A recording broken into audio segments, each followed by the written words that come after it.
Alright, so for this particular example, we have a parentheses squared. So a parentheses squared means that I'm actually multiplying that parentheses, that expression, twice.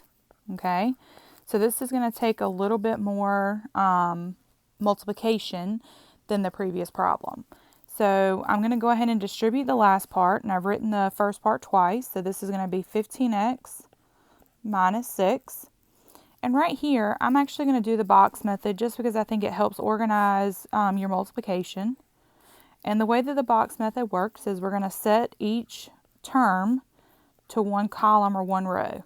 All right. So I've done the first expression on the top, and now I'm doing the second expression on the bottom. So you multiply every column by every row.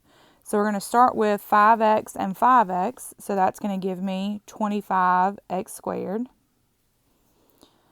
Then we have 5x and negative 2, so 5x and negative 2, that's going to give me negative 10x.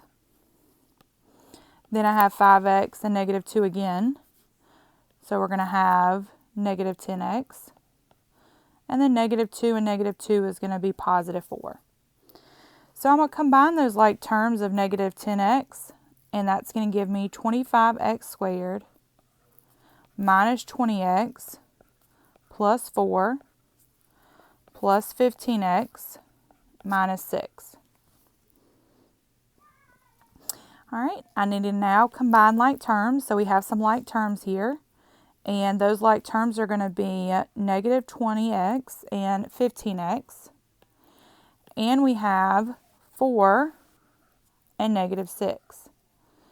So we're going to combine those like terms, and my simplified composition for g of m of x is going to equal 25x squared minus 5x, because negative 20x plus 15x is negative 5x, and 4 and negative 6 is going to give me negative 2.